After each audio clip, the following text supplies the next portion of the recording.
ಮಾತರ್ಮೇ ಮಾತರಿಶ್ವನ್ನ ಪಿತರತುಲಗುರೋ ಭ್ರಾತರಿಷ್ಟಾಪ್ತಬಂಧೋ ಸ್ವಾಮಿನ್ ಸರ್ವಾಂತರಾತ್ಮನ್ನ ಜರ ಜರ ಇತರ್ಜನ್ಮ ಮೃತ್ಯಾಮಯಾನಾಂ ಗೋವಿಂದೇ ದೇಹಿ ಭಕ್ತಿಂ ಭವತಿ ಚ ಭಗವನ್ನೂರ್ಜಿತಾಂ ನಿರ್ನಿಮಿತ್ತಾಂ ನಿರ್ವ್ಯಾಜಾಂ ನಿಶ್ಚಲಾಂ ತದ್ಗುಣಗಣ ಬೃಹತೀಂ ಶಾಶ್ವತೀಮಾಶುದೇವ ನಾರಾಯಣಂ ನಮಸ್ಕೃತ್ಯ ನರಂ ಚೈವ ನರೋತ್ತಮಂ ದೇವೀಂ ಸರಸ್ವತೀಂ ವ್ಯಾಸಂ ತತೋ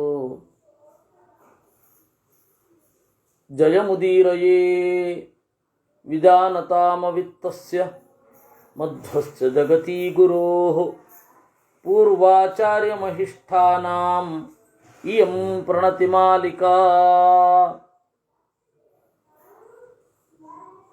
ಇವತ್ತು ಏಕಾದಶಿ. ಈಗ ನಡೀತಾ ಇರುವ ಪರ್ವ ಆಪದ್ಧರ್ಮ ಪರ್ವ.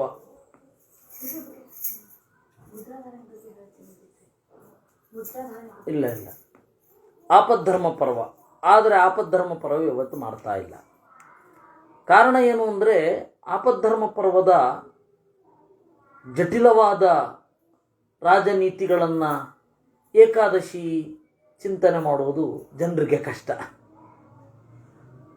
ಆ ಶ್ಲೋಕ ಮಧ್ವಾಚಾರ್ಯರು ಹೇಳಿದ್ದಾರೆ, ಹೌದು, ಪ್ರತಿಯೊಂದು ಮಹಾಭಾರತದ ಪ್ರತಿಯೊಂದು ಶ್ಲೋಕವೂ 10 ಅರ್ಥಗಳನ್ನು ಒಳಗೊಂಡಿದೆ ಅಂತ ವೇದವ್ಯಾಸರು ಹೇಳ್ತಾ ಇದ್ದಾರೆ. ಅಂದರೆ ಹಲವಾರು ಅರ್ಥಗಳಿದೆ. ಮಧ್ವಾಚಾರ್ಯರು ಹೇಳ್ತಾ ಇದ್ದಾರೆ ಅಂತಂದರೆ ಹಲವಾರು ಅರ್ಥಗಳಿದೆ, ಅದರಲ್ಲಿ ವಿವಾದವೇ ಇಲ್ಲ. ಆದರೆ ನಾವು ಈ ಚಿಂತನೆಗಳಿಂದ ರಾಜನೀತಿಯ ಚಿಂತನೆ ಮಾಡಿದಾಗ ಆ ಶ್ಲೋಕಗಳಲ್ಲಿ ಭಗವತ್ಪರವಾದ ಅರ್ಥ ಮೊದಲಾದವುಗಳನ್ನು ಕಾಣಲಿಕ್ಕಾಗಲ್ಲ. ಅದರಿಂದ ಯೋಚನೆ ಮಾಡಿದೆ, ಮುದ್ರಾಧಾರಣೆಯ ಬಗ್ಗೆ ಮಾತನಾಡೋಣ ಅಂತ. ಆಮೇಲೆ ಬೇಡ, ಮುದ್ರಾಧಾರಣೆಯ ಬಗ್ಗೆ ಪವಿತ್ರಂತೆ ವಿತತಂ ಬ್ರಹ್ಮಣಸ್ಪತೆ ಅಂತನ್ನುವ ಒಂದು ಗ್ರಂಥ, ಒಂದು ವೇದ ಮಂತ್ರ, ಅದಕ್ಕೆ 2-3 ಅರ್ಥ, ಅದನ್ನೇನು ಹೇಳೋದು.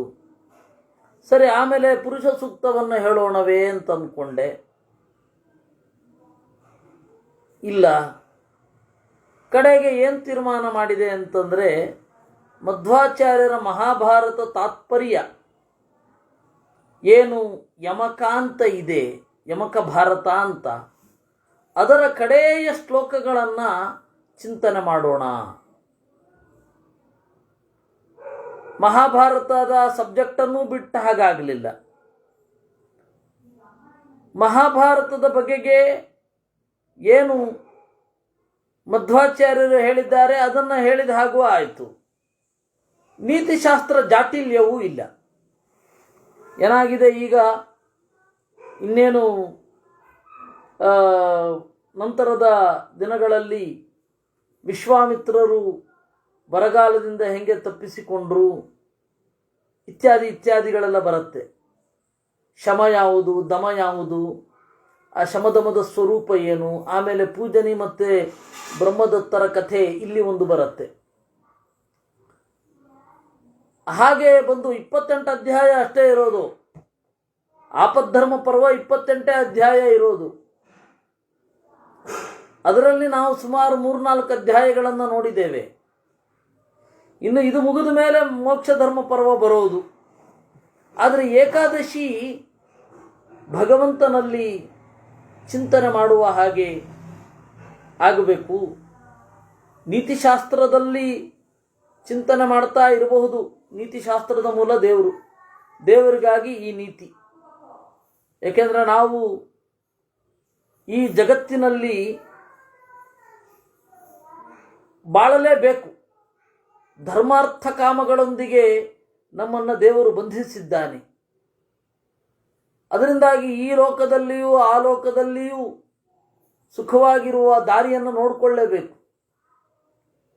ಆ ಕಾರಣದಿಂದ ಈ ಎಲ್ಲ ಮಹಾಭಾರತದಲ್ಲಿ ಸ್ವರಾಜ್ಯ ಮಾಪು ರುಭಯತ್ರ ಸದಾ ವಿನೋದಾತಂತ ದೇವರನ್ನು ನೆನೆಯುತ್ತಾ ಎರಡೂ ಲೋಕಗಳಲ್ಲಿ ಪಾಂಡವರು ಸುಖವಾಗಿದ್ದರು ಅಂತ ಹೇಳಿರೋದ್ರಿಂದ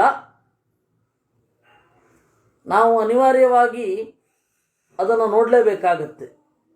ಆದರೆ ವಿಶೇಷತಃ ಏಕಾದಶಿ ನಾವು ದೇವರನ್ನು ಚಿಂತನೆ ಮಾಡಲಿಕ್ಕೆ ಹೆಚ್ಚು ಆನುಕೂಲ್ಯ ಇರೋದು ಎಲ್ಲಿ ಅಂದರೆ ಈ ಆಚಾರ್ಯರ ಮಹಾಭಾರತ ತಾತ್ಪರ್ಯವನ್ನು ಚಿಂತನೆ ಮಾಡುವುದರಿಂದ. ಅದರಿಂದ ನಾನು ಯೋಚನೆ ಮಾಡಿದೆ, 80 ಶ್ಲೋಕ ಇದೆ, ಅದರಲ್ಲಿ ಮಹಾಭಾರತದ ಕಥೆಯನ್ನು ಮುಗಿಸಿದ ಮೇಲೆ ಮಧ್ವಾಚಾರ್ಯರು ಏನು ಹೇಳ್ತಾರೆ ಅದನ್ನು ನೋಡೋಣ ಅಂತ. ಅದು 67ನೇ ಶ್ಲೋಕದಿಂದ ಹೇಳ್ತಾರೆ. ಅದರಿಂದ ಸುಮಾರು 12-13 ಶ್ಲೋಕಗಳಲ್ಲಿ ಮಹಾಭಾರತದ ಬಗೆಗೆ, ಮಹಾಭಾರತದ ಫಲದ ಬಗೆಗೆ ಎಲ್ಲವನ್ನು ನಿರೂಪಣೆ ಮಾಡ್ತಾರೆ. ಅದರಲ್ಲಿ ನಾವು ಕಾಲ ಕಳೆಯೋಣ ಏಕಾದಶಿ ಅಂತ ಹೇಳಿ ಚಿಂತನೆ ಮಾಡಿತ್ತು. ಅದರಿಂದ ನಾಳೆಯಿಂದ ಮತ್ತೆ ಆಪದ್ಧರ್ಮ ಪರ್ವ ಮುಂದುವರಿಯುತ್ತೆ. ಈಗ ನಾವು ಮಹಾಭಾರತ ತಾತ್ಪರ್ಯ ಅಥವಾ ಯಮಕ ಭಾರತ, ಬಳಕೆಯಲ್ಲಿ ಅದನ್ನು ಯಮಕ ಭಾರತ ಅಂತ ಕರೀತಾರೆ. ಆ ಯಮಕ ಭಾರತದಲ್ಲಿ ಏನು ಹೇಳಿದ್ದಾರೆ ಅದರ ಕೆಲವೊಂದು ಅಂಶಗಳನ್ನು ನಾವು ಚಿಂತನೆ ಮಾಡಲಿದ್ದೇವೆ.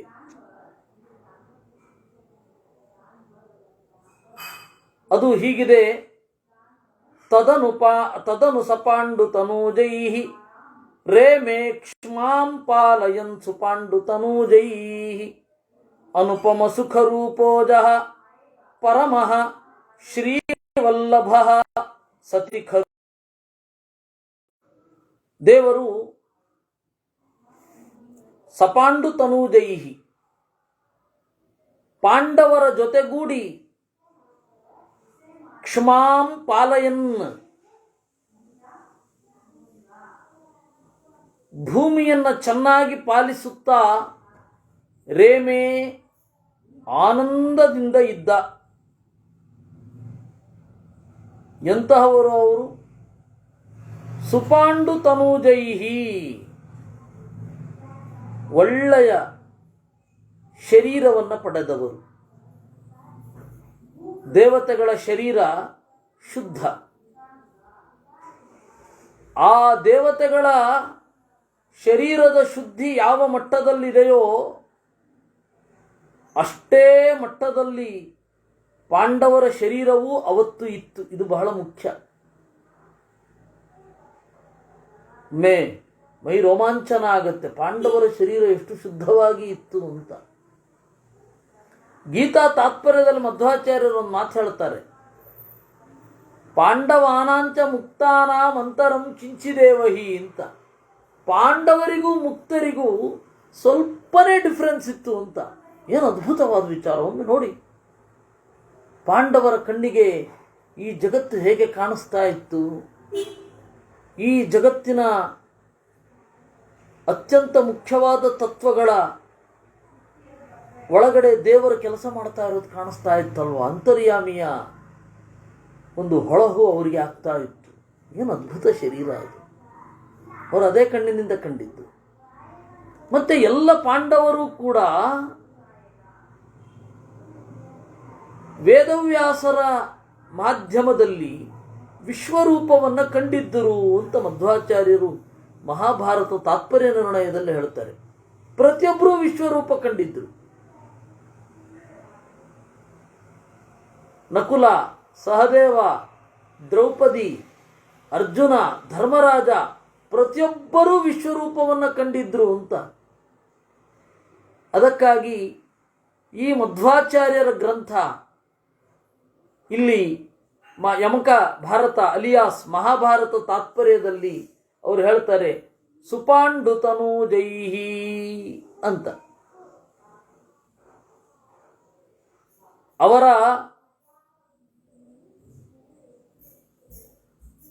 ಸತ್ವಪ್ರಚುರವಾದ ಶರೀರದಿಂದ ಹುಟ್ಟಿದವರು ಪಾಂಡವರು.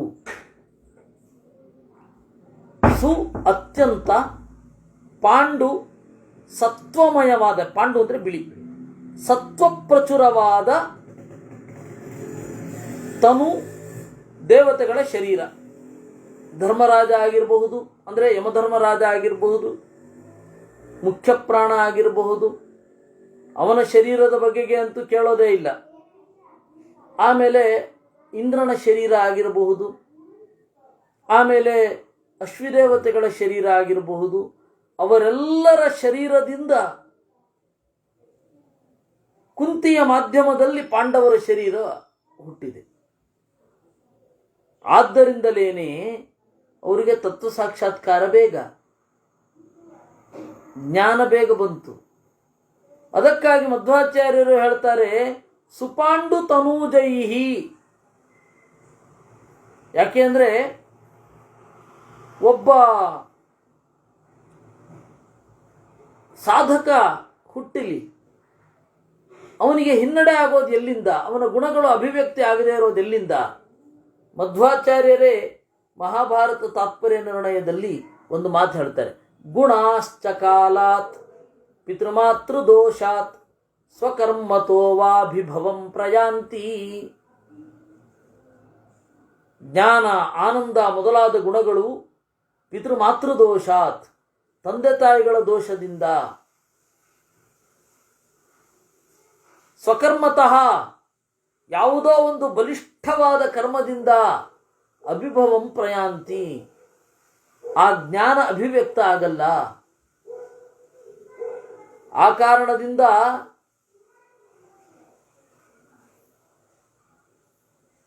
ಇಲ್ಲಿ ಇರೋದಿದು ಸುಪಾಂಡು ತನೂಜೈಹಿ. ಪಾಂಡುವಿನಿಂದ ಹುಟ್ಟಿದ್ದಿದ್ರೆ ಸ್ವಲ್ಪ ಸಮಸ್ಯೆ ಆಗ್ತಿತ್ತೇನೋ. ಅವರೆಲ್ಲರೂ ಅವರವರ ಮೂಲ ರೂಪದಿಂದಲೇ ಹುಟ್ಟಿದರು. ಅದರಿಂದಾಗಿ ಬೇರೆಯವರಿಗೆ ಇದ್ದಷ್ಟು ಅಜ್ಞಾನದ ಪ್ರಭಾವ ಇವ್ರ ಮೇಲೆ ಆಗಲಿಲ್ಲ. ಅದರಿಂದಾಗಿ ನೋಡಿ, ಉದಾಹರಣೆಗೆ ಭಗದತ್ತನ ಕುರಿತು ಹೇಳುತ್ತೇನೆ. ಭಗದತ್ತ ಯಾರು? ಕುಬೇರ. ಹುಟ್ಟಿದ್ದು ಎಲ್ಲಿ? ನರಕಾಸುರನಿಂದ. ಅದರಿಂದಾಗಿ ಅವನು ಸಹಜವಾಗಿ ಸಾತ್ವಿಕ. ಭಗದತ್ತನಾಗಿ ಹುಟ್ಟಿದ ಮೇಲೆ ಇಂದ್ರನ ಹತ್ತಿರ ಪಾಠ ಕೇಳಿದವ. ಆದರೆ ತಾನು ಕೇಳಿದ್ದನ್ನ ಅನುಷ್ಠಾನ ಮಾಡಲಿಕ್ಕಾಗಲೇ ಇಲ್ಲ. ನರಕಾಸುರ ಸತ್ತ ಮೇಲೆ ಅವನದನ್ನು ಅನುಷ್ಠಾನ ಮಾಡಿದ. ಶಿಷ್ಯೋ ಮಹೇಂದ್ರಸ್ಯ ಬಭೂವ ನಿತ್ಯಂ. ಇಷ್ಟಿದ್ರೂ, ದೇವರ ಮಹತ್ವ ಗೊತ್ತಿದ್ರೂ ಕೂಡ ದುರ್ಯೋಧನನ ಪರವಾಗಿ ಯುದ್ಧ ಮಾಡಿದ. ಆ ತರಹದ ಯಾವ ಸಮಸ್ಯೆಯೂ ಪಾಂಡವರಿಗೆ ಆಗಲಿಲ್ಲ. ಯಾಕೆಂದ್ರೆ ಸುಪಾಂಡು ತನೂಜೈಹಿ. ಅದಕ್ಕೆ ನಾನು ಆಗಲೇ ಒಂದು ಮಾತು ಹೇಳಿದ್ದು, ಮತ್ತಿನ್ನೊಮ್ಮೆ ಅದನ್ನು ಹೇಳಲಿಕ್ಕೆ ಬಯಸ್ತೇನೆ. ಪಾಂಡವಾನಾಂಚ ಮುಕ್ತಾನಾಂ ಅಂತರಂ ಕಿಂಚಿದೇವಹಿ ಅಂತ ಗೀತಾ ತಾತ್ಪರ್ಯದ ಮಾತು. ಈ ಎಲ್ಲ ಹಿನ್ನೆಲೆಯಲ್ಲಿ ಸುಪಾಂಡು ತನೂಜೈಹಿ, ಪಾಂಡು ತನೂಜೈಹಿ, ಸತ್ವಮಯವಾದ ಶರೀರ ಇರುವ ಪಾಂಡವರ ಜೊತೆಗೂಡಿ ಕ್ಷಮಾಂ ಪಾಲಯನ್ನ ರೇಮೇ, ಭೂಮಿಯನ್ನ ಆಳುತ್ತಾ ಸುಖಿಸಿದ ಆ ದೇವರ ಬಗೆಗೆ ಆಚಾರ್ಯರಿಗೆ ಎಷ್ಟು ಹೇಳಿದ್ರು ಸಾಲದು. ಅನುಪಮ ಸುಖ ರೂಪೋಜಃ ಅಂದ್ರು. ಅನುಪಮ ಸುಖ ರೂಪ, ದೇವರ ಸುಖ ಏನಿದೆ ಅದು ಸ್ವರೂಪ. ಆ ಸ್ವರೂಪಭೂತವಾದ ಸುಖವನ್ನ ನಾವು ಉಪಮೆಯಿಂದ ಹೇಳಲಿಕ್ಕೆ ಆಗಲ್ಲ. ಅದಕ್ಕೆ ಅನುಪಮ. ಅನುಪಮ ಸುಖರೂಪ ದೇವರು ಅಜಃ. ನೋಡಿ, ಇವರಿಗೆ ಧರ್ಮರಾಜನಿಗಾಗಲಿ ಯಾರಿಗೇ ಆಗಲಿ ಸ್ವಲ್ಪ ಶರೀರ ಅದರ ವ್ಯತ್ಯಾಸ ಇದ್ದೇ ಇರುತ್ತೆ. ಆದರೆ ದೇವರಿಗೆ ಹಾಗಲ್ಲ, ನಿತ್ಯ ಮುಕ್ತವಾದ ರೂಪವೇ ಅದು. ಅವನ ಶರೀರ ಯಾವತ್ತೂ ಕೂಡ ಬೆಳೆದದ್ದು ಮೊದಲಾದವುಗಳೆಲ್ಲ ಇಲ್ಲವೇ ಇಲ್ಲ. ಅದಕ್ಕೆ ಅಜಹ ಅಂದ್ರು. ಪರಮಃ ಶ್ರೀವಲ್ಲಭ, ಪರಮಃ ಶ್ರೀವಲ್ಲಭ,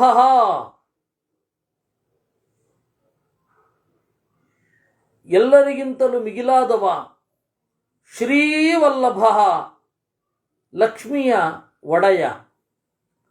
ಅವನು ಸತಿ ಖರೂಪಃ, ಸತಿ, ಈ ಬ್ರಹ್ಮಾಂಡವನ್ನು ಸತಿ ಅಂತ ಕರೀತಾರೆ. ಇಲ್ಲಿ ಬಹಳ ರೂಪಗಳಿಂದ ತುಂಬಿದವ. ಅದನ್ನ ನರಹರಿ ತೀರ್ಥರು ಬರೆಯೋದೇ ಸೊಗಸು. ನಾನು ಇಲ್ಲಿ ತನಕ ಹೇಳಿದ್ದು ನರಹರಿ ತೀರ್ಥರ ಶ್ಲೋಕ ರೂಪದ ವ್ಯಾಖ್ಯಾನವನ್ನು ಅನುಸರಿಸಿ.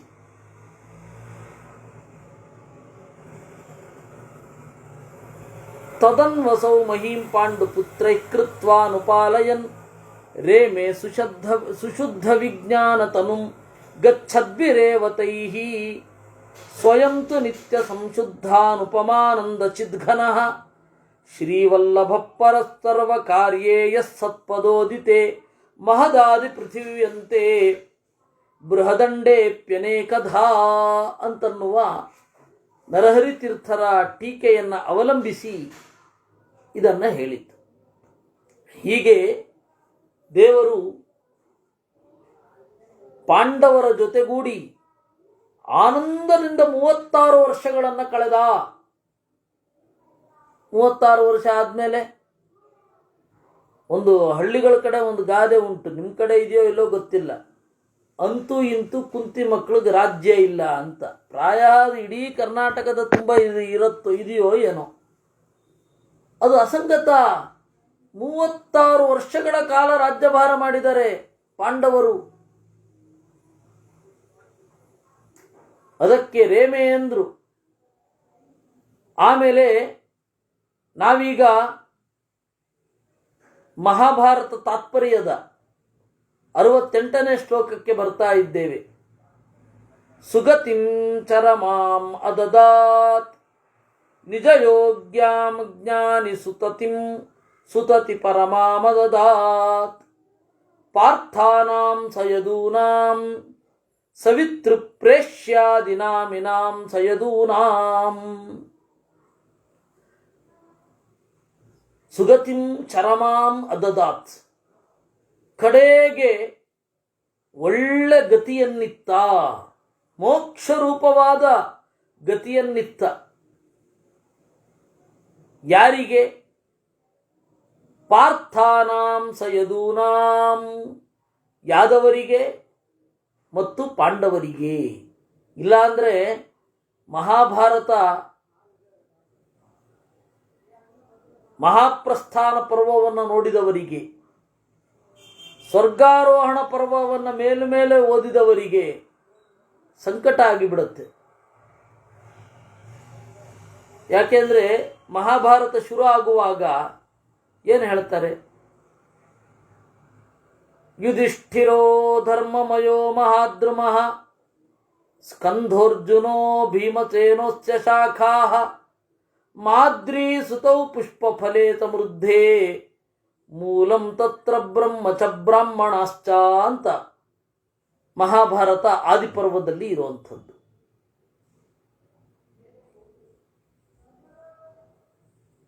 ಮಹಾಭಾರತ ಅನ್ನೋದು ಒಂದು ದೊಡ್ಡ ಮರ ಇದ್ದ ಹಾಗೆ. ಆ ಮಹಾಭಾರತದೆಂಬ ಮರದಲ್ಲಿ ಇನ್ನೊಂದು ಮರ ಇದೆ. ಮರದೊಳಗಡೆ ಮರ ಹುಟ್ಟಿ ಅಂತಾರಲ್ಲ, ಹಾಗೆ ಅಲ್ಲ, ಇಲ್ಲೊಂದು ಮರ ಇದೆ. ಅಕ್ಷಯ್ಯೋ ಭಾರತದ್ರುಮಃ ಅಂತ ಅದೇ ಮರದ ರೂಪಕದಲ್ಲಿ ಮಹಾಭಾರತವನ್ನು ಹೇಳಿದ್ರು. ಇನ್ನು ಧರ್ಮವನ್ನ ವೃಕ್ಷ ರೂಪಕದಲ್ಲಿ ಹೇಳ್ತಾರೆ. ಅದರಲ್ಲಿರೋದು ಹೀಗೆ: ಯುಧಿಷ್ಠಿರೋ ಧರ್ಮಮಯೋ ಮಹಾದ್ರುಮಃ. ಇದಕ್ಕೆ ವಿರುದ್ಧವಾಗಿ ದುರ್ಯೋಧನ ಹೇಳ್ತಾರೆ. ಸುಯೋಧನೋ ಅಧರ್ಮಮಯೋ ಮಹಾದ್ರುಮಃ ಸ್ಕಂಧಕರ್ಣಃ ಶಕುನಿಃ ತಸ್ಯ ಶಾಖಾಃ ದುಶ್ಯಾತನಃ ಪುಷ್ಪಫಲೆ ಸಮೃದ್ಧೇ ಮೂಲಂ ತತ್ರ ಧೃತರಾಷ್ಟ್ರ ಅಮನೀಷಿ. ಮೊದಲು ಅಧರ್ಮವೆಂಬ ವೃಕ್ಷದ ಬಗ್ಗೆ ನೋಡಿ. ಏನಿದೆ? ಆದಿಪರ್ವದಲ್ಲಿರುವಂಥದ್ದಿದು. ದುರ್ಯೋಧನೋ ಮನ್ಯುಮಯೋ ಮಹಾದ್ರುಮಃ ಅಥವಾ ದುರ್ಯೋಧನ ಅಧರ್ಮಮಯೋ ಮಹಾದ್ರುಮಃ. ದುರ್ಯೋಧನ ಅನ್ನುವವನು ಅಧರ್ಮವೆಂಬ ಮರ. ಸ್ಕಂಧಕರ್ಣ ಬೇರಿನಿಂದ ಅಥವಾ ಈ ಮರಕ್ಕೆ ಪೋಷಕವಾಗಿರುವಂತಹ ಜೀವದ್ರವ್ಯ ಎಲ್ಲಿದೆ? ಅದು ಕಾಂಡದಲ್ಲಿ ಇರುತ್ತೆ. ಕಾಂಡ ಸಾರ ಒಳಗಡೆ ಗಟ್ಟಿ ಇದ್ರೆ ಮರ ಬೆಳೆಯುತ್ತೆ. ಕರ್ಣನೇ ಕಾಂಡ ಸಾರ, ಸ್ಟೆಮ್ ಎಸೆನ್ಸ್ ಅಂತ ಏನು ಹೇಳ್ತಾರೆ ಅದು. ಆಮೇಲೆ ಶಕುನಿಹಿ ತಸ್ಯ ಶಾಖಾಹ. ಈ ಅಧರ್ಮವೆಂಬ ಮರದ ರೆಂಬೆ ಕೊಂಬೆಗಳು ಯಾವುದು ಅಂದರೆ ನಾಸ್ತಿಕ್ಯ, ದುರ್ನೀತಿ. ಶಕುನಿ. ಫಲ ಏನು? ದುಶ್ಯಾಸನಃ ಪುಷ್ಪಫಲೆ ಸಮೃದ್ಧೇ. ಕೆಟ್ಟ ಶಾಸನ. ಅಧರ್ಮವೆಂಬ ಹೆಮ್ಮರ ಬೆಳೆದ್ರೆ ಕೆಟ್ಟ ಆಡಳಿತ, ದುರಾಡಳಿತ ಬರುತ್ತೆ. ಮೂಲ ಯಾರು? ನೀನೇ. ಧೃತರಾಷ್ಟ್ರ ಅಮನೀಷಿ. ಬುದ್ಧಿ ಇಲ್ಲದ ಧೃತರಾಷ್ಟ್ರನೇ ನೀನೇ. ಈ ಧೃತರಾಷ್ಟ್ರ ಅನ್ನೋದಕ್ಕೆ ಭಂಡಾರಕೆರೆ ಸ್ವಾಮಿಗಳ ಸೊಗಸಾದ ಒಂದು ಅರ್ಥ ಇದೆ. ರಾಷ್ಟ್ರವನ್ನು ಗಟ್ಟಿಯಾಗಿ ಹಿಡಿದು ಕೂತವರು ಅಂತ. ಧೃತಂ ರಾಷ್ಟ್ರಂ ಯಸ್ಯ. ಏನ ಅಂದ್ರೆ ಅಧಿಕಾರಶಾಹಿ, ಉತ್ಕಟವಾದ ಅಧಿಕಾರದ ಪವರ್ ಮಾಂಗರ್ಸ್ ಅಂತಾರಲ್ಲ. ಏನಾದರೂ ಆಗಲಿ ನನಗೆ ಪವರ್ ಬೇಕು ಅಂತ ಇರ್ತಾರಲ್ಲ, ಅವರು ಧೃತರಾಷ್ಟ್ರ ಅಂತ. ಬಹಳ ಹಿಂದೆ ಅವರ ಅರ್ಥ ಹೇಳಿದ್ದದು, ಸುಮಾರು 90ರ ದಶಕದಲ್ಲಿ. ದೇವರ ದಯೆಯಿಂದ ನಂಗೆ ನೆನಪಿದೆ. ಧೃತರಾಷ್ಟ್ರ ಅವನು ಯಾರು? ಅಮನೀಷಿ, ಪ್ರಜ್ಞೆ ಇರೋದವ. ಯಾರು ಪವರ್ ಮಾಂಗರ್ಸ್ ಇರ್ತಾರೆ ಅವ್ರಿಗೆ ಪ್ರಜ್ಞೆ ಇರಲ್ಲ. ಅದರಿಂದಾಗಿ ಈ ಪ್ರಾಬ್ಲಮ್. ಹೀಗೆ ಮಹಾಭಾರತದಲ್ಲಿ ಅಧರ್ಮವೆಂಬ ಮರದ ಬಗೆಗೆ ಹೇಳಿದ್ದಾರೆ. ಇನ್ನು ಧರ್ಮ. ಯುಧಿಷ್ಠಿರೋ ಧರ್ಮಮಯೋ ಮಹಾದ್ರುಮಃ. ಯುಧಿಷ್ಠಿರನ ಬಾಳು, ಯುಧಿಷ್ಠಿರನ ನಡೆ ಒಂದು ಧರ್ಮಮಯವಾದ ಮರ ಇದ್ದ ಹಾಗೆ. ಸ್ಕಂಧೋರ್ಜುನ ಸೇಮ್. ಕಾಂಡಸಾರ ಯಾವುದು ಅಂದರೆ ಅರ್ಜುನ. ಭೀಮಸೇನನೇ ಶಾಖೆಗಳು. ಭಕ್ತಿ ಮೊದಲಾದ ಜ್ಞಾನ, ವೈರಾಗ್ಯ, ಧೃತಿ, ಸ್ಥಿತಿ ಇತ್ಯಾದಿಗಳು. ಮಾದ್ರಿ ಸುತೌ ಪುಷ್ಪ ಫಲೆ ಸಮೃದ್ಧೇ. ಶೀಲ ಮತ್ತು ವಿನಯ ಇದೇ ಹಣ್ಣು. ಈ ಧರ್ಮ ವೃಕ್ಷಕ್ಕೆ ಮೂಲ ಯಾರು ಅಂದರೆ ಬ್ರಹ್ಮಚ. ವೇದ ಮತ್ತು ನಾರಾಯಣ. ಬ್ರಾಹ್ಮಣಾಶ್ಚ, ವೇದವನ್ನು ಬಲ್ಲವರು, ದೇವರ ಭಕ್ತರು. ಇಷ್ಟು ಸೊಗಸಾಗಿ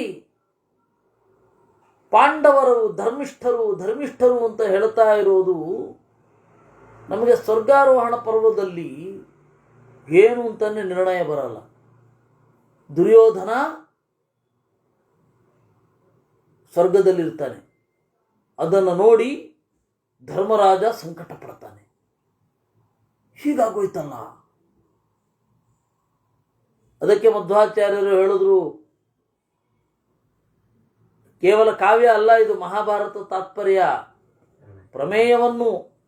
ಅದಕ್ಕೆ ಅಕೃತ ಗೋಪ್ಯಂ ಭಾರತ ಸಂಕ್ಷೇಪಂ ಅಕೃತ ವಿಶ್ವ ವಿಸ್ಮಯಂ ಅಂತ ಅಧ್ಯಯನ ಮಾಡಬೇಕು. ಇದನ್ನು ಕೂಡ ಸುಗತಿಂ ಚರಮಾಂ ಅದದಾತ್ ಅಂದ್ರು ಆಚಾರ್ಯರು. ಸುಗತಿಯನ್ನೇ ಕೊಟ್ಟಿದ್ದು. ಇನ್ನು ಮೌಸಲ ಪರ್ವ ನೋಡಿದ್ರೆ ಯಾದವರ ಬಗ್ಗೆ ಅಯ್ಯೋ ಅಂತ ಅನ್ಸುತ್ತೆ. ಪುರಾಣಗಳಲ್ಲಿ, ವಿಶೇಷತಃ ವಿಷ್ಣು ಪುರಾಣದಲ್ಲಿ, ಭಾಗವತದಲ್ಲಿ ಯದೋರ್ವಂಶಂ ನರಶ್ರುತ್ವ ಸರ್ವ ಪಾಪೈ ಪ್ರಮುಚ್ಯತೆ ಅಂತಾರೆ. ಯದುವಂಶವನ್ನು ಕೇಳಿ ಎಲ್ಲ ಪಾಪಗಳಿಂದ ಬಿಡುಗಡೆ ಹೊಂದುತ್ತಾನೆ. ಅವರು ಕುಡಿದು ಹೊಡೆದಾಡ್ಕೊಂಡು ಸತ್ರು ಯಾದವರು. ಇನ್ನೂ ಮಹಾಪ್ರಸ್ಥಾನ ಪರ್ವಕ್ಕೆ, ಇದು ಮೌಸಲ ಪರ್ವಕ್ಕೆ ಬರಬೇಕು. ಅಯ್ಯೋ ದೇವರೇ ಅಂತ ಅನ್ನಿಸ್ಬಿಡತ್ತೆ. ಹೀಗೆ ಪಾಂಡವರ ಗತಿ ಏನಾಯಿತು ಮುಂದೆ?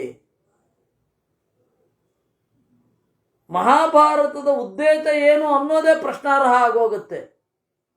ಅದಕ್ಕೆ ಮಧ್ವಾಚಾರ್ಯರು ಸರಿಯಾಗಿ ಮಹಾಭಾರತವನ್ನು ಓದಿ ಅದರ ತಾತ್ಪರ್ಯವನ್ನು ತಿಳಿದುಕೊಂಡು ಓದಿ, ಆಗ ಮಹಾಭಾರತದ ವಾಕ್ಯಗಳು ಸ್ಫುಟವಾಗಿ ಕಾಣುತ್ತೆ. ತಾತ್ಪರ್ಯ ಏನು? ಸುಗತಿಂ ಚರಮಾಂ ಅದದಾತ್, ಒಳ್ಳೆ ಗತಿ ಅಂದರೆ ಮೋಕ್ಷವನ್ನೇ ಕೊಟ್ಟ. ಯಾರಿಗೆ? ಪಾರ್ಥಾನಾಂ ಸಯದೂನಾಂ, ಯಾದವರಿಗೆ ಮತ್ತು ಪಾಂಡವರಿಗೆ. ನಿಜ ಯೋಗ್ಯಾಂ, ಅವರವರಿಗೆ ಯೋಗ್ಯವಾದದ್ದು. ಸುಮ್ಮನೆ ನಾನು ಅವ್ರ ವಂಶದಲ್ಲಿ ಹುಟ್ಟಿದ್ದೀನಲ್ಲ ಅಂತ ಹೇಳಿ ಯೋಗ್ಯತೆ ಇಲ್ಲದೇ ಇದ್ದರೂ ಮೋಕ್ಷ ಕೊಟ್ಟಿದ್ದಲ್ಲ. ನಿಜ ಯೋಗ್ಯಾಂ ಅಂದರು. ಜ್ಞಾನಿ ಸುತತಿ ಪರಮಾಂ, ತತಿ ಅಂದರೆ ವ್ಯಾಪ್ತಿ ಅಂತ ಹೇಗೆ ಅರ್ಥ ಇದೆ, ಸಮೂಹ ಅಂತ ಕೂಡ ಅರ್ಥ ಇದೆ. ಜ್ಞಾನಿ ಸುತತಿ, ಜ್ಞಾನಿಗಳ ಸಮೂಹಕ್ಕೆ ಯಾವುದು ಯೋಗ್ಯವೋ ಅಂತಹ ಸುಗತಿಯನ್ನು ಕೊಟ್ಟ. ಸವಿತೃಪ್ರೇಷ್ಯಾದಿನಾಂ, ಸವಿತೃಪ್ರೇಷ್ಯಾದಿನಾಮಿನಾಂ ಸಯದೂನಾಂ. ಆಮೇಲೆ ಎಂಥವರು? ಬೇರೆ ಬೇರೆ ತರಹದವರು, ಬೇರೆ ಬೇರೆ ತರಹದ ಮಕ್ಕಳು, ಮೊಮ್ಮಕ್ಕಳು ಮೊದಲಾದವರು. ಚಾರುದೇಶ್ನ ಸಪಿತೃ ಪ್ರೇಷ್ಯಾದಿ ನಾಮಿನಾಂ, ಪಿತೃ ಅಂತಂದರೆ ತಂದೆ, ಪ್ರೇಷ್ಯ ಅಂತಂದರೆ ದಾಸ, ಮಗ, ಇವರೆಲ್ಲ. ಇದೆಲ್ಲ ಹೆಸರು. ದೇವರು ಅವರನ್ನ ಬಂಧುಗಳು ಅಂತ ನೋಡಲಿಲ್ಲ, ಹೆಸರಿನವರು ಅಂತ ನೋಡಿದ. ಅಂದರೆ ದೇವರ ಮನಸ್ಸು ಎಷ್ಟು ನಿರ್ಲಿಪ್ತವಾಗಿತ್ತು. ದೇವರ ತಂದೆ ಅಂತ ಹೆಸರು ಅಷ್ಟೆ. ಸಪಿತೃ ಪ್ರೇಷ್ಯಾದಿನಾಂ, ಪ್ರೇಷ್ಯಾದಿನಾಮಿನಾಂ. ದೇವರು ಯಾರನ್ನು? ನನ್ನ ಮಗ ಇವನು, ಓ ನನ್ನ ತಂದೆ. ಮಗ ಅನ್ನುವ ಹೆಸರು ಜಗತ್ತೆಲ್ಲ ಹಾಗೆ ಅನ್ಕೊಳ್ತಾ ಇತ್ತು. ದೇವರು ಯಾರಿಗೆ ಏನು, ಯಾರಿಗೆ ಏನೂ ಅಲ್ಲ ಅವನು. ಹಾಗಾದ್ರೆ ದೇವೇಶ ಅಂತ ಕರೀತಾರೆ, ದೈತ್ಯೇಶ ಅಂತ ಯಾಕೆ ಕರೆಯಲ್ಲ? ಅಪ್ಪ, ದೇವತೆಗಳು ನಮ್ಮ ಈಶ ಅಂತ ಅನ್ಕೊಂಡಿದ್ದಾರೆ, ಅದರಿಂದಾಗಿ ದೇವೇಶ ಅಂತ ದೇವರನ್ನು ಕರೆಯೋದು. ದೈತ್ಯರು ವಸ್ತುತಃ ದೈತ್ಯರಿಗೂ ಅವನು ಈಚನೆ, ಆದರೆ ಅನ್ಕೊಂಡಿಲ್ಲ, ಅದರಿಂದಾಗಿ ದೈತ್ಯೇಶ ಅಂತ ಕರೆಯಲ್ಲ. ಇದೇ ವ್ಯತ್ಯಾಸ.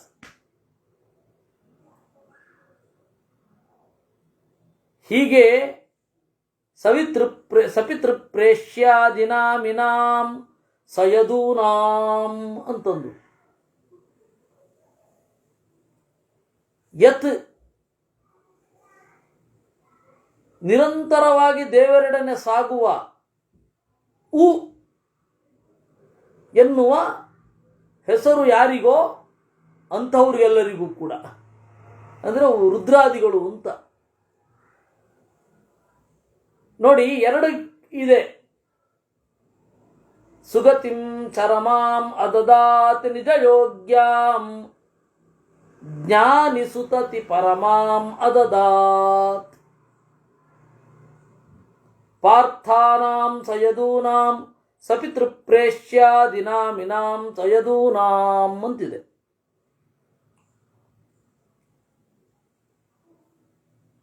ಎರಡು ಬಾರಿ ಕೇಳತ್ತೆ ಒಂದೇ ಪದ, ಆದರೆ ಒಂದೇ ಶ್ಲೋಕದಲ್ಲಿ ಒಂದೇ ತರಹದ ಪದ ಕೇಳತ್ತೆ, ಬೇರೆ ಅರ್ಥ ಇರುತ್ತೆ. ಅದನ್ನೇ ಯಮಕ ಅಂತ ಕರೆಯೋದು. ಇಂಗ್ಲಿಷಿನಲ್ಲಿ ಒಂದು ವಾಕ್ಯದಲ್ಲಿ ಇರೋ ಒಂದು ಉದಾಹರಣೆ ಹೇಳ್ತೇನೆ ನಿಮಗೆ, ಆಗ ಸ್ಪಷ್ಟ ಆಗತ್ತೆ. ಐಸಾಯ ಸಾ, ಸಾ ಅಂದರೆ ನೋಡಿದೆ, ಇನ್ನೊಂದು ಸಾಗೆ ಗರಗಸ ಅಂತ ಅರ್ಥ.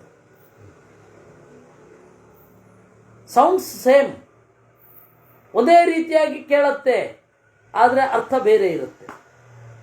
ಹಾಗೆಯೇ ಇಲ್ಲಿಯೂ ಕೂಡ ಆ ತರಹ ಯಮಕ ಶ್ಲೋಕಗಳು 79 ಇವೆ.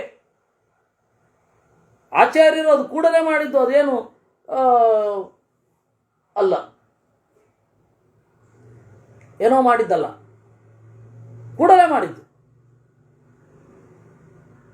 ಈ ಹಿನ್ನೆಲೆಯಲ್ಲಿ ಒಂದೇ ಥರ ಕೇಳಿದಾಗ ನೋಡಿ, ನಿಜ ಯೋಗ್ಯಾಂ ಜ್ಞಾನಿಸುತತಿ ಪರಮಾಂ ಅದದಾತಂದು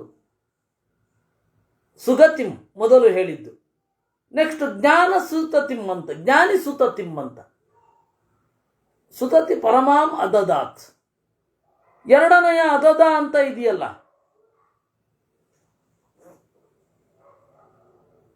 ಅದದಾಮತಂ ತದತ್ತ, ಯಾರಿಂದಲೂ ತಿನ್ನಲ್ಪಡದ ನಾರಾಯಣ, ಇದು ಬ್ರಹ್ಮದೇವರಿದ್ದಾರೆ, ಅದದ, ಅವರನ್ನೂ ಅತ್ತು ತಿಂತಾನೆ. ಅದರಿಂದಾಗಿ ಅದದಾತಂತ. ಈ ರೀತಿ ಆ ಶ್ಲೋಕಗಳಲ್ಲಿ ವಾಕ್ಯಾಲಂಕಾರವೂ ಇದೆ, ಅರ್ಥಾಲಂಕಾರವೂ ಇದೆ. ಶಬ್ದಾಲಂಕಾರ ಅಂದರೆ ಶಬ್ದ ಕೇಳುತ್ತೆ, ಆದರೆ ಅರ್ಥ ಇಲ್ಲ. ಕೆಲವೊಂದು ಸರ್ತಿ ಹಾಗಿರುತ್ತೆ. ಆದರೆ ಶಬ್ದಾಲಂಕಾರವೂ ಅರ್ಥಾಲಂಕಾರವೂ ಒಟ್ಟಿಗೆ ಇಲ್ಲಿ ಇರುತ್ತೆ. ಹೀಗೆ ಮಹಾಭಾರತದ ಅಂತ್ಯ ದುಃಖ ಅಂತ ಅಲ್ಲಪ್ಪ, ಸುಖ ಅಂತ. ಬಹಳ ಜನ ಏನು ಅಂದ್ಕೊಂಡಿದ್ದಾರೆ ಅಂದರೆ ಮಹಾಭಾರತ ರಾಮಾಯಣಗಳು ದುಃಖ ಅಂತ. ಅವರಿಗೆ ಯಾಕೆ ಹಾಗನ್ಸಿದೆ ಅಂತಂದರೆ, ಎಲ್ಲ ವಿದೇಶದ ಕೃತಿಗಳನ್ನು ನೋಡಿ, ಅಲ್ಲಿ ನೋಡಿ ದುಃಖ ಅಂತ ಅಗಮೆಮ್ನಾನ್ ಇದೆ, ಅವೆಲ್ಲ ದುಃಖ ಅಂತ. ಆ ರೀತಿ ಎಲ್ಲವೂ ದುಃಖ ಅಂತ. ರಾಮಾಯಣವೂ ದುಃಖ ಅಂತ, ಸೀತೆಯನ್ನು ಬಿಟ್ಟದ್ದು. ಮಹಾಭಾರತವೂ ದುಃಖ ಅಂತ, ಯಾದವರ ನಾಶ ಪಾಂಡವರ ಮಹಾಪ್ರಸ್ಥಾನದೊಂದಿಗೆ ಕೊನೆಗೊಳ್ಳುತ್ತೆ ಅಂತ. ಮಧ್ವರು ಹೇಳಿದ್ರು ಅದು ದುಃಖ ಅಂತ ಅಲ್ರೋ, ಸುಗತಿಂ ಚರಮಾಂ ಜ್ಞಾನಿ ಸುತತಿ ಪರಮಾಂ. ಜ್ಞಾನಿಗಳಿಗೆ ಸಿಗುವಂತಹ ಮಹಾಭಾರತದ ನಡುವಣ ಭಾಗದಲ್ಲಿ, ಅಂದರೆ ಭೀಷ್ಮ ಪರ್ವದಲ್ಲಿ ಹೇಳಿದ ಜ್ಞಾನಿಗಳಿಗೆ ಸಿಗುವಂತಹ ಗತಿ ಪಾಂಡವರಿಗೆ ಮತ್ತು ಯಾದವರಿಗೆ ಸಿಕ್ಕಿದೆ. ಎಷ್ಟು ಪ್ರಮೇಯಗಳಿದೆ ಇದರಲ್ಲಿ, ಈ ಶ್ಲೋಕದಲ್ಲಿ. ರೇ ಮೇ ತತ್ರಾಪಿ ಸುಖೀ ಪರಮೋ ನಂತೋ ನನಂದ ತತ್ರಾಪಿ ಸುಖಿ ಪ್ರಾಣೇನೇಂದಿರಯಾ ಚ ಪ್ರಯುತೋ ನಿತ್ಯಂ ಮಹಾಗುಣೇನೇಂದಿರಯಾ ಚ ತತ್ರಾಪಿ ರೇಮೆ. ದೇವರು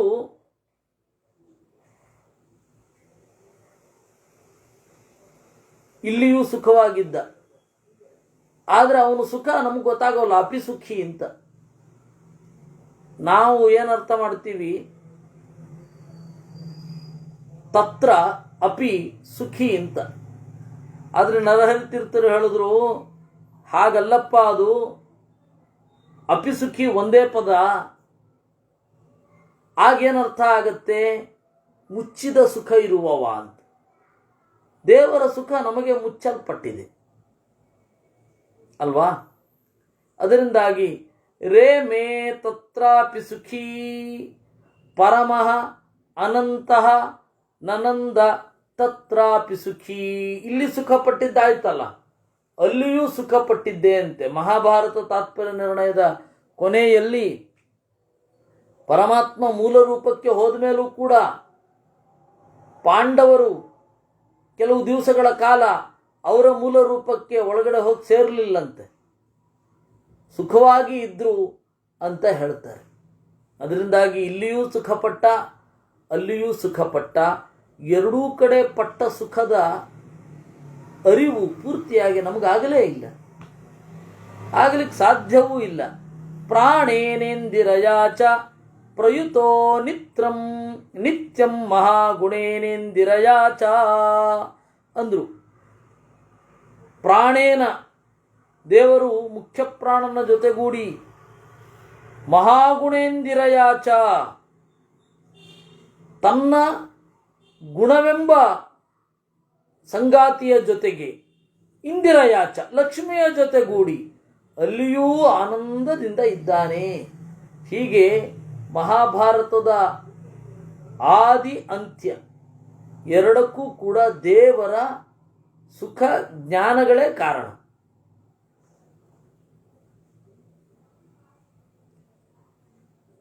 ದೇವರು ಈ ಜಗತ್ತನ್ನು ಹೇಗೆ ಸೃಷ್ಟಿಸಿದ?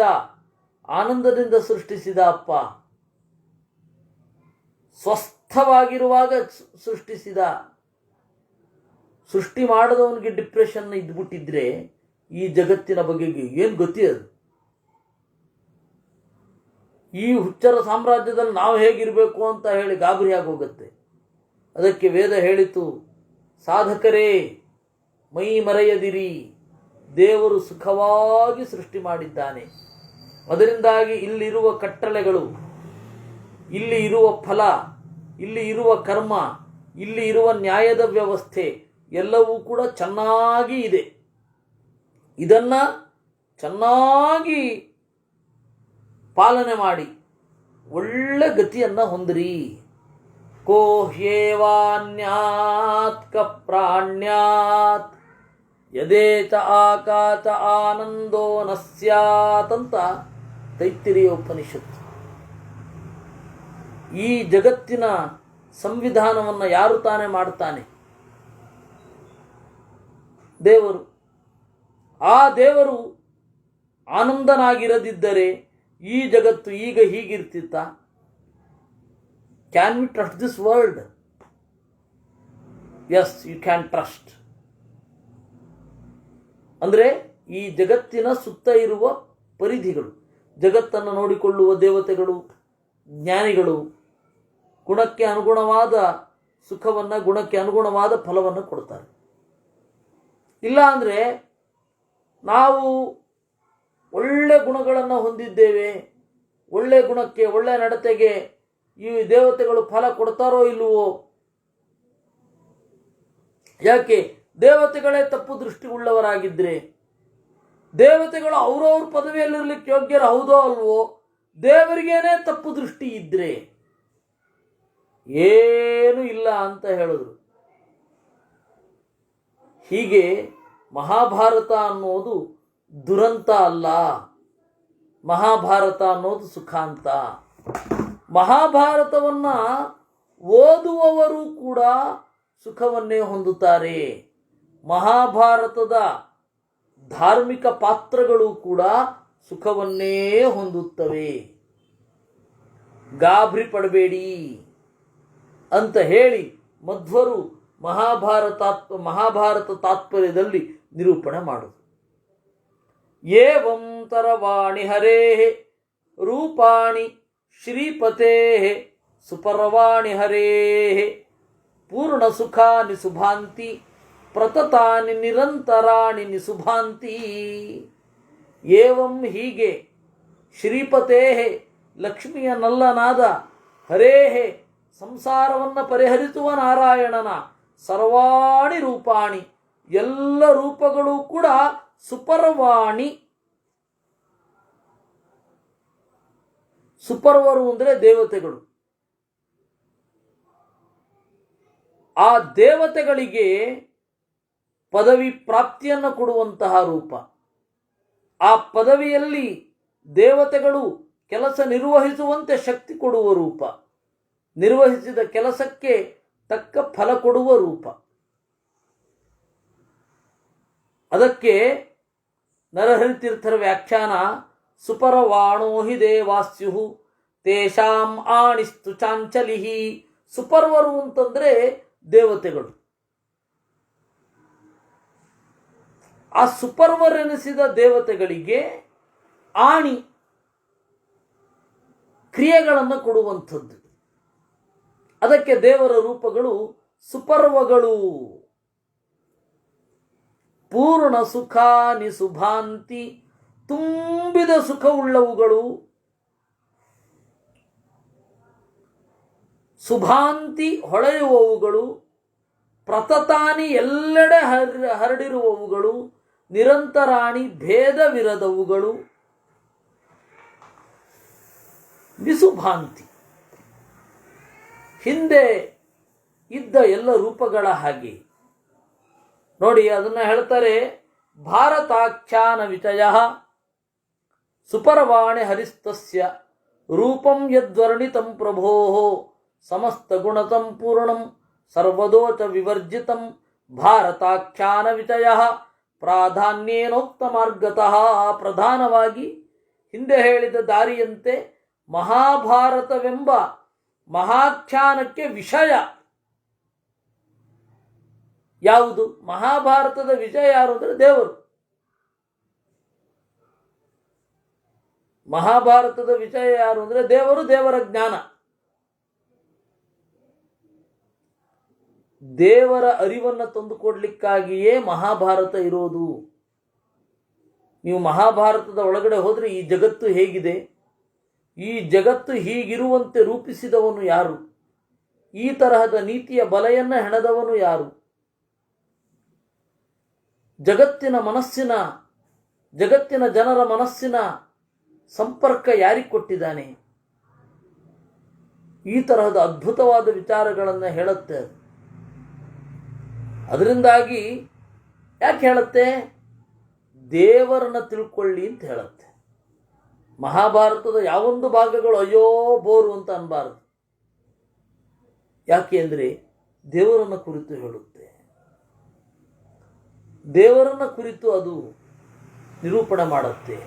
ನನಗೆ ಇವತ್ತು ಅರ್ಥ ಆಗದೇ ಇರಬಹುದು, ಇವತ್ತು ಸ್ವಲ್ಪ ಅರ್ಥ ಆಗಿರಬಹುದು, ಮುಂದೆ ಅದು ಬಹಳ ಹೊಳಹನ್ನು ಕೊಡುವಂಥದ್ದು. ಅದರಿಂದ ಎಲ್ಲ ರೂಪಗಳು ಹೀಗೆ ಅಂತ ತಿಳ್ಕೊಳ್ಳಿ.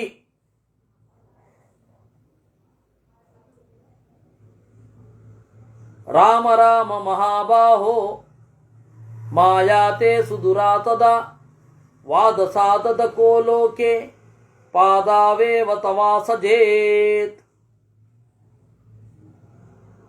ಒಂದರ್ಥ, ರಾಮ, ರಮ್ ಅಂದರೆ ಅಗ್ನಿ ಬೀಜ,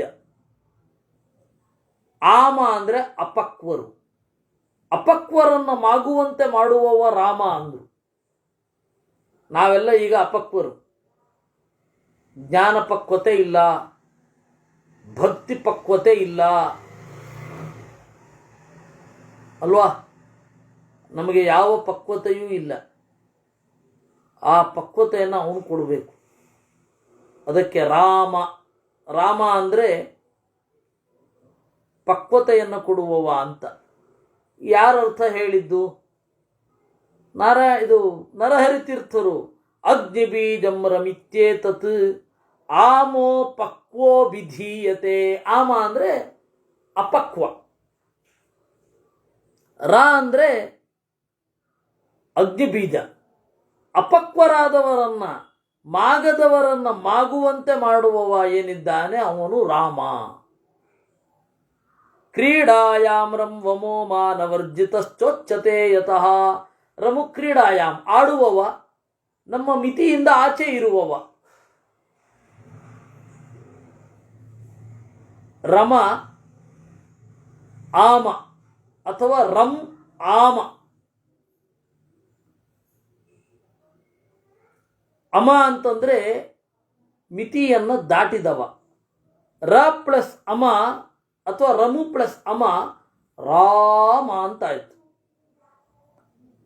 ದಾಹಕೋ ಶೇಷ ದುಷ್ಟೀನಾಂ ನಿತ್ಯಂ ತಾಪತ್ರಯೋಜ್ಜಿತ ಕ್ರೀಡಾರೂಪ ಅಪ್ರಮೇಯೇತಿ ಧನ್ಯೈ ಸಂಬೋಧ್ಯತೆ ಹರಿಹಿ. ಅದಕ್ಕೆ ಎಲ್ಲ ದುಷ್ಟರನ್ನ ಸುಡುವವ, ತಾಪತ್ರಯಗಳಿರದವ.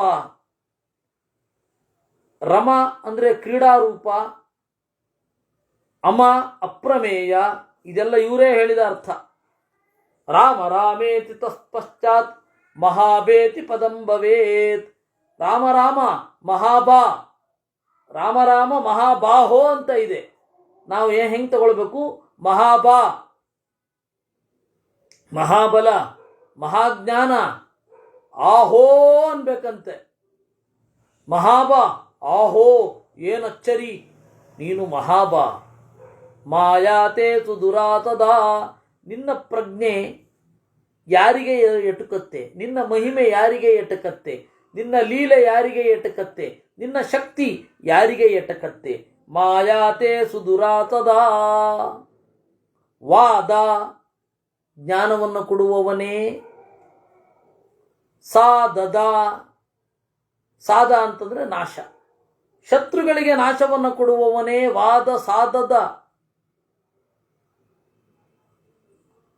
ಕೋ ಲೋಕೆ ಪಾದಾವೇವ ತವಾಸಜೇತ್, ಈ ಲೋಕದಲ್ಲಿ ನಿನ್ನ ಅಡಿಗಳನ್ನು ಅರಿತವನು ಯಾರು? ಕಹ, ಮುಖ್ಯ ಪ್ರಾಣನೇ ಅರಿತವ. ಅದರಿಂದಾಗಿ ಅವರು ಹೇಳಿಕೊಟ್ರೆ ನಾವು ಅರ್ಥ ಮಾಡಿಕೊಳ್ಬೇಕು, ಇಲ್ಲವೇ ಇಲ್ಲ. ಇನ್ನೂ ಇದೇ ಶ್ಲೋಕವನ್ನ ಉಲ್ಟಾ ಹೇಳಿದ್ರೆ ಇನ್ನೊಂದು ಅರ್ಥ ಅದು. ಜೇತ್ಸವಾತವ ವೇದಾಪಾಕೆ ಲೋಕೋದದ ವಾದವ ದಾಸರಾದು ಸುತೇಯಾಮ ಹೋವಾಹ ಮಮ ರಾಮದ ಅಂತ ನೋಡಿ. ರಾಮ ರಾಮ ಮಹಾಬಾಹೋ ಮಾಯಾತೆ ಸುದುರಾತದ, ಅದನ್ನು ಉಲ್ಟಾ ಮಾಡಿ ದಾಸರಾದು ಸುತೇಯಾಮ ಹೋವಾಹ ಮಮ ರಾಮರಾ ಅಂತ. ಆಮೇಲೆ ವಾದ ಸಾಧದ ಕೋಲೋಕೆ ಪಾದಾವೇವ ತವಾಸ ಜೇತ್ ಅಂತಿದೆ. ಅದನ್ನೇ ಉಲ್ಟಾ ಮಾಡಿದ್ರೆ ಜೇತ್ ಸವಾತವ ವೇದ ಪಾಕೆ ಲೋಕೋದದ ಸಾಧವಾ ಅಂತ ಆಗತ್ತೆ. ಇದರ ಅರ್ಥ ಇವತ್ತು ಹೇಳಲಿಕ್ಕೆ ಆಗಲ್ಲ, 2 ನಿಮಿಷ ಇದೆ ಇನ್ನು. ಇದೊಂದು ಅರ್ಥ ಇದೆ, ಬಹಳ ವಿಚಿತ್ರವಾದ ಅರ್ಥ ಇದೆ. ಇನ್ನು ದೇವಾನಾಂ ಪತಯೋ ನಿತ್ಯಂ ನೋ ಮತಂ ಯಸ್ಯ ಜಾನತೆ ತಸ್ಮೈ ದೇವ ನಮಸ್ಯೇಹಂ ಭವತೆ ಸುರಮಾರಯೇ. ದೇವಾನಾಂ ಪತಯಃ, ದೇವತೆಗಳ ಒಡೆಯರೂ ಕೂಡ, ಯಸ್ಯ ಮತಂ, ಯಾರ ಮಾತಿನ ಅರ್ಥವನ್ನ ನೋ ಜಾನತೆ ತಿಳಿದಿರುವುದಿಲ್ಲವೋ, ತಸ್ಮೈ ಅಂತಹ ನಿನಗೆ ಓ ದೇವನೇ ನಮಸ್ಯೆ ನಮಸ್ಕಾರ ಮಾಡುತ್ತೇನೆ. ನೀನು ಯಾರು? ಭವತೆ ನಿನಗೆ ನಮಸ್ಕಾರ. ಎಂತಹವನು? ಅಸುರ ಮಾರಯೇ, ಅಸುರರನ್ನೆಲ್ಲ ನಾಶ ಮಾಡುವವ ಅಂತ ಒಂದರ್ಥ. ಇನ್ನೊಂದು, ಸುರ ದೇವತೆಗಳಿಗೆ ಮಾ ಅರಿವನ್ನು ರ ಕೊಡುವವ, ರಾಧಾನೆ ಅಂತ ಧಾತು. ಇದು ಬುದ್ಧನನ್ನ ಕುರಿತಾದ ಶ್ಲೋಕ. ಈ ಶ್ಲೋಕ ಯಾಕಿದೆ ಅನ್ನೋದೇ ಯಾರಿಗೂ ಗೊತ್ತಾಗಲಿಲ್ಲ. ಮಹಾಭಾರತ ತಾತ್ಪರ್ಯ ಕಾವ್ಯ ಅಂತ ಹೇಳ್ತಾರೆ. ಆದರೆ ಈ ಕಾವ್ಯದಲ್ಲಿ ಬಂಧವೇ ಇಲ್ವಲ್ಲ. ಇದು ನಮ್ಮ ಗುರುಗಳನ್ನು ಗಾಢವಾಗಿ ತಟ್ಟಿತ್ತು. ಬಹಳ ಕಾಲ ಇದರ ಬಗ್ಗೆ ಕೆಲಸ ಮಾಡಿದ ಮೇಲೆ ಇದು ನಾಗಭೋಗ ಬಂಧದಲ್ಲಿದೆ ಅಂತ ಗೊತ್ತಾಯಿತು. ಇವರೆಲ್ಲ ಏನೇನೋ ಹೇಳ್ತಾರೆ. ಓ ಅವ್ರಿಗಿಂತ ದೊಡ್ಡವರ ಇವರು, ಇವ್ರಿಗಿಂತ ದೊಡ್ಡವರ. ಯಾರಿಗಿಂತಲೂ ದೊಡ್ಡವರು ಅಂತ ಹೇಳಬೇಕಾಗಿಲ್ಲ ನಮ್ಮ ಗುರುಗಳು. ಇದೊಂದು ನಾಗಭೋಗ ಬಂಧ ಇದೆ ಅಂತ ಯಾರ ಕನಸಿನಲ್ಲೂ ತೋರಿರಲಿಲ್ಲ. ಇವರು ಅದನ್ನು ಬಿಡಿಸ್ಕೊಟ್ರಲ್ವ. ಎಂತಹ ಆಚಾರ್ಯರ ಗ್ರಂಥಗಳ ಎಂತಹ ಈಕ್ಷಣೆ, ಅದು ತಪಸ್ಸಲ್ವ, ಅದು ಜೀವನ ಇಡೀ. ಯಾರೋ ಒಬ್ರು ಹೇಳಿದ್ರು, ಅವರು ಕುಡ್ಕೊಂಡು ಬಂದು ಮಾತಾಡ್ತಾರೆ ಅಂತ. ಹೌದು, ಕುಡ್ಕೊಂಡೇ ಬಂದು ಮಾತಾಡ್ತಾರೆ. ಅವರು ಮಧ್ವರ ಸಾರವನ್ನು ಕುಡಿದಿದ್ದಾರೆ, ಮಾತನಾಡ್ತಾರೆ, ನಮಗೂ ಕುಡಿಸ್ತಾರೆ ಅಂತಂದೆ. ಆ ವ್ಯಕ್ತಿಯನ್ನೇ ನೋಡದೆ ಏನೇನೋ ಕಲ್ಪನೆಗಳು, ಇವ್ರದೇ ಆದ ಕಲ್ಪನೆಗಳು. ಇದನ್ನು ಯಾರು ಕೊಟ್ರಪ್ಪ? ಯಾವ ಯಾರು ಕೊಟ್ಟರು? ಯಾರು ಕೊಡಲಿಲ್ಲ. ದೇವರು ಇವ್ರ ಮೂಲಕನೇ ಕೊಡಿಸ್ಬೇಕು ಅಂತಿತ್ತು, ಕೊಡಿಸಿದ. ಅದರಿಂದ ಈ ಶ್ಲೋಕ ಬುದ್ಧನ ಕುರಿತು ಹೇಳುವಂಥದ್ದು. ಸಮಸ್ತದೇವ ಜನಕ ವಾಸುದೇವ ಪರಾಮೃತ ವಾಸುದೇವ ಪರಾಮೃತ ಜ್ಞಾನಮೂರ್ತೆ ನಮೋಸ್ತುತೇ. ಎಲ್ಲ ದೇವತೆಗಳ ತಂದೆಯೇ, ವಾಸುದೇವನೇ, ಎಂದೂ ಅಳಿಯದವನೇ, ಅರಿವೇ ಮೈವೆತ್ತವನೇ, ನಿನಗೆ ನಮಸ್ಕಾರ. ದೇವಾದೇ ದೇವಲೋಕಪ ಪೂರ್ಣಾನಂದ ಮಹೋದಧೆ ಸರ್ವಜ್ಞೇತರಮಾನಾಥ ದೇವಾದೇ ದೇವಲೋಕಪ. ಕಡೆಗೆ ದೇವತೆಗಳನ್ನು ಪ್ರಳಯ ಕಾಲದಲ್ಲಿ ತಿನ್ನುವವನೇ, ದೇವತೆಗಳ ಲೋಕವನ್ನು ಪಾಲನೆ ಮಾಡುವವನೇ, ತುಂಬಿದ ಆನಂದದ ಕಡಲೇ, ಎಲ್ಲವನ್ನೂ ಬಲ್ಲ ರಮೆಯ ನಲ್ಲನೇ, ಇಂದ್ರಿಯಗಳನ್ನು ಹುಟ್ಟಿಸುವವನೇ, ಈ ತರಹದ ನಿನಗೆ ನಮಸ್ಕಾರ. ಅನಂತಪಾರಾಮಿತ ವಿಕ್ರಮೇಚ ಪ್ರಭೋ ರಮಾಪಾರ ಮನಂತಪಾರ ಮಹಾಗುಣಾಢ್ಯಾ ಪರಿಮೇಯ ಸತ್ವ ರಮಾಲಯಾಚೇಚ ಮಹಾಗುಣಾಢ್ಯಾ ಅಂತ ಸ್ತೋತ್ರ ಮಾಡ್ತಾರೆ. ನಂತರ ಬರೋದೇ ಭಾ ಭಾ ಅಂತ ಹೇಳಿ ಅಂಥದ್ದು. ಕೃಷ್ಣ ಕಥೆಯಂ ಯಮಿತ ಸುಶತೀರ್ಥೇನೋದಿತಾ ನನೇಯಂ ಯಮಿತ ಭಕ್ತಿಮತಾ ಪರಮೇಚೆ ಸರ್ವೋದ್ರೇಕಾತ್ ಸದಾನುತಾ ಪರಮೇಚೆ. ಈ ಕೃಷ್ಣನ ಕಥೆಯನ್ನು ಯಮಕ ಅಲಂಕಾರದಲ್ಲಿ, ಯಮಕ ಶಬ್ದಗಳಲ್ಲಿ ನಿಮಗೆ ಹಿಡಿದು ಕೊಟ್ಟಿದ್ದಾನೆ ಈ ಸುಶತೀರ್ಥ. ಶ ಅಂದರೆ ಆನಂದ, ಸು ಅಂತಂದರೆ ಉತ್ಕಟ, ಉತ್ಕಟವಾದ ಆನಂದ ತೀರ್ಥ. ಪರಮಾತ್ಮನಲ್ಲಿ ಭಕ್ತಿಯಿಂದ ಇದ್ದು ಇದನ್ನು ಕೊಟ್ಟಿದ್ದಾನೆ. ಇತಿ ನಾರಾಯಣ ನಾಮ ಅವಕತೀರ್ಥಂ ಪೂಜಿತ ಸುರಾಯಣ ನಾಮ ಪೂರ್ಣಗುಣೈ ಧಿಕಪೂರ್ಣ ಜ್ಞಾನೇಚ್ಛಾ ಭಕ್ತಿಭಿಸ್ವಧಿಕಪೂರ್ಣ. ಈ ರೀತಿ ಈ ಗ್ರಂಥವನ್ನು ಅವರು ಸಮರ್ಪಣೆ ಮಾಡ್ತಾ ಇದ್ದಾರೆ.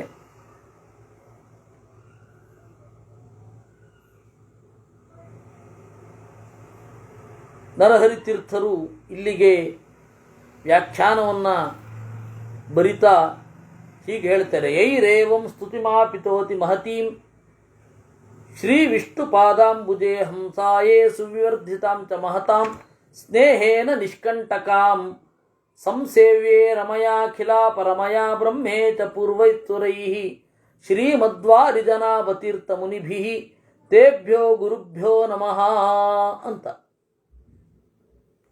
ನಾನು ಈ ಗ್ರಂಥವನ್ನು ಬರೀಲಿಕ್ಕೆ ಸಾಧ್ಯವಾಗಿದ್ದು ಪದ್ಮನಾಭ ತೀರ್ಥರ ಸ್ನೇಹದಿಂದ. ಇದನ್ನು ಹೇಳುವವರು ನರಹರಿ ತೀರ್ಥರು. ಅವರು ಹೇಳ್ತಾರೆ, ಮಹತಾಂ ಸ್ನೇಹೇನ, ಮಹಾತ್ಮರಾದ ಪದ್ಮನಾಭ ತೀರ್ಥರ ಸ್ನೇಹದಿಂದ ನಾನು ಈ ಗ್ರಂಥವನ್ನು ರಚನೆ ಮಾಡಿದ್ದೇನೆ. ಅಂತಹ ಶ್ರೀಮದ್ವಾರಿಜನಾಭ ತೀರ್ಥ ಮುನಿಭಿ ತೇಭ್ಯೋ ಗುರುಭ್ಯೋ ನಮಃ. ಅಂತಹ ಗುರುಗಳಾದ ಪದ್ಮನಾಭ ತೀರ್ಥರಿಗೆ ನಮಸ್ಕಾರ. ದಶಮತಿನಾ ಮಿತಮತಿನಾ ವಿರಚಿತ ಭಾರತ ನಿರ್ಣಯಸ್ಯ ಟೀಕಾ ಸುರವರ ನರಹರಿ ತುಷ್ಟ್ಯೈ ನರಹರಿವರ ತೀರ್ಥನಾಮಿನಾ ರಚಿತ. ಈ ತರಹದ ಮಧ್ವರ ಗ್ರಂಥದ ಟೀಕೆಯನ್ನು ಈ ನರಹರಿ ತೀರ್ಥ ರಚನೆ ಮಾಡಿದ್ದಾನೆ ಅಂತ ನಿರೂಪಣೆ ಮಾಡಿದ್ದಾರೆ. ಅಂತಹ ಈ ಕೃಷ್ಣಲೀಲಾ ಅಂತ ಹೇಳಿ ಇದಕ್ಕೆ ವ್ಯಾಖ್ಯಾನ, ಆ ಕೃಷ್ಣಲೀಲಾ ಪ್ರಕಾಶಿಕ ಅಂತನ್ನುವ ನರಹರಿ ತೀರ್ಥರ ವ್ಯಾಖ್ಯಾನ. ಇದನ್ನು ಏಕಾಂತದಲ್ಲಿ ನಾನು ಮತ್ತು ರಮೇಶ್ ಅವರು ಸವಿದಿದ್ದೇವೆ. ಅದೊಂದು ಸುಮಾರು 1 ತಿಂಗಳಾಯಿತು ಅಂತ ಕಾಣುತ್ತೆ. ಅವರು ಹೇಳ್ತಾ ಇದ್ರು, ಒಂದು ರೀತಿಯ ಅಕ್ಷರಗಳನ್ನು ಎರಚಿದ ಹಾಗೆ ಎರಚಿ ಅರ್ಥ ತೆಗಿತಾ ಇದ್ದಾರೆ ಅನ್ನುವ ವಿಸ್ಮಯ ನನಗಾಗ್ತಾ ಇದೆ ಅಂತ.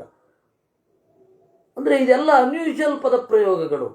ನಮಗೆ ಹೇಗೆ ಅಂತಂದರೆ ಚಿಕ್ಕ ಮಕ್ಕಳು ಪದಗಳನ್ನು ಏನೋ ಒಂದು ವಸ್ತುವನ್ನು ಎಸೆದ ಹಾಗೆ ಅಕ್ಷರಗಳನ್ನು ಆಚಾರ್ಯರು ಎಸೆದು ಅದರಿಂದ ಪದಗಳನ್ನು ತೆರೆದು ತೋರಿಸಿದ್ದಾರೆ ತಮ್ಮ ಶಿಷ್ಯರಿಗೆ ಅನ್ನುವ ಅಚ್ಚರಿ ನನಗಾಗ್ತಾ ಇದೆ ಅಂತಂದರು. ನನಗಿವತ್ತಿಗೂ ಆ ಅಚ್ಚರಿ ನಿಂತಿಲ್ಲ. ಎಷ್ಟು ಸರ್ತಿ ಓದಿದರೂ ಇದೇ ಭಾವ ಮುಂದುವರಿತಾ ಇದೆ. ಈ ತರಹದ ನರಹರಿ ತೀರ್ಥರ ಸ್ವಲ್ಪ ವ್ಯಾಖ್ಯಾನದ ಜೊತೆಗೆ ಕೆಲವು ಶ್ಲೋಕಗಳನ್ನು ನಾವು ಮಹಾಭಾರತ ತಾತ್ಪರ್ಯದ ನೋಡಿದೆವು. ಹಾಗೆ ಇದನ್ನು ಶ್ಲೋಕ ಮಾಡುವಂತಹ ಒಂದು ಭಾಗ್ಯ ನಮಗೆ ಬರಲಿ ಅಂತ ಹೇಳ್ತಾ ಈ ಚಿಂತನೆಯನ್ನು ದೇವರಲ್ಲಿ ಅರ್ಪಿಸಬಹುದು. ನನಗೆ ಅನ್ನಿಸ್ತಾ ಇದೆ, ನೋಡೋಣ.